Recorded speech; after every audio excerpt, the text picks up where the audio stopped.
Oke, kita bakal bahas sebuah teori keren yang bilang kalau sejarah itu sebenarnya berputar seperti roda. Pernah nggak sih ngerasa dunia sekarang kok kayaknya kacau banget? Nah, teori ini mungkin punya jawabannya. Siklus ini namanya saekulum, yang panjangnya kira-kira seumur hidup manusia. Setiap saikulum punya 4 fase atau putaran. Anggap aja kayak 4 musim yang punya suasana berbeda-beda.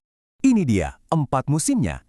Kita mulai dari periode musim semi, yaitu masa-masa tenang setelah krisis besar. Masyarakat lagi optimis dan bersatu, institusi juga kuat. Mirip banget sama Amerika setelah Perang Dunia Kedua. Masuk musim panas, anak-anak muda mulai berontak melawan tatanan lama. Persis seperti era 60-an kan? Lalu ada musim gugur, di mana orang makin individualistis dan sinis. Kohesi sosial mulai retak. Puncaknya adalah musim dingin atau the crisis. Disinilah tatanan lama hancur buat memberi jalan bagi yang baru. Nah, musim-musim ini digerakkan oleh 4 tipe generasi. Yuk kenalan sama aktor-aktor utamanya. Jadi, setiap generasi ini punya kepribadian khas yang nantinya bakal menentukan arah sejarah. Pertama, ada generasi nabi. Mereka ini para idealis yang fokus pada moral dan prinsip.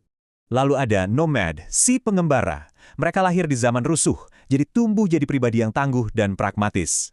Selanjutnya ada generasi pahlawan. Mereka ini para pembangun yang optimis dan siap berkorban demi komunitas. Terakhir ada seniman. Mereka lahir pas masa krisis, jadi cenderung jadi penengah yang fleksibel.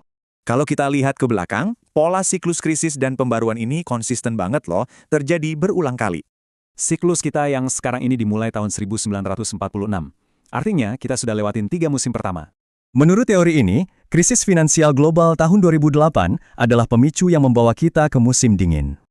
Poin pentingnya, semua kekacauan ini nggak selamanya. Ini cuma sebuah fase yang akan berlalu.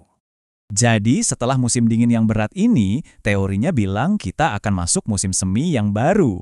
Dan coba tebak siapa yang bakal bangun tatanan baru ini? Yap, generasi milenial, sang pahlawan.